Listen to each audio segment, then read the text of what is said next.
মইদুলকে মারল কারা? অনিশকে মারল যারা। অনিশকে মারল কারা? মইদুলকে মারল যারা। বকটুইয়ে রাষ্ট্রবাদী মহিলাদের পুড়িয়ে মারল কারা? ছোট্ট তামান্নাকে মারল যারা।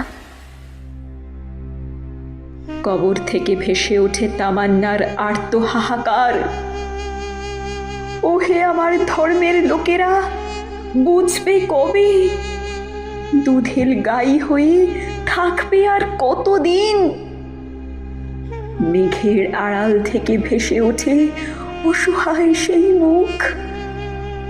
মইদুল বলে ওঠে, আমার মুসলমান ভাইরা, 15 বছরে পেয়েছ কি?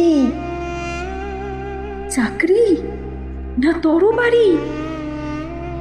তোমাদের বুদ্ধ বানিয়ে ওরা হয়েছে আজ কোটিপতি।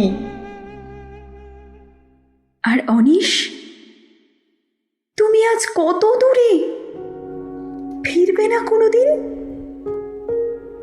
প্রশ্ন করবে না, তোমার মৃত্যুর বিচার কই?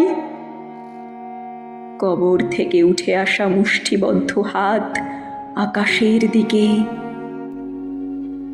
বকটুইয়ে মহিলারা বলে ওঠে,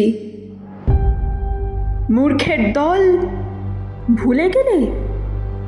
সারে জাহাঁ সে আচ্ছা হিন্দুস্তান হামারা। একই বৃন্তে দুইটি কুসুম, আমরাই নজরুল।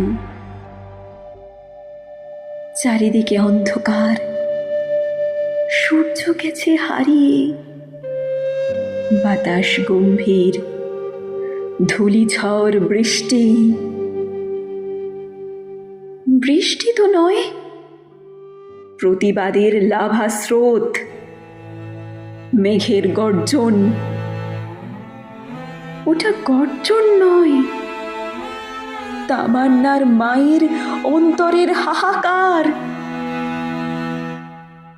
অনিশ, মইদুল, তামান্না একসাথে আওয়াজ তোলে।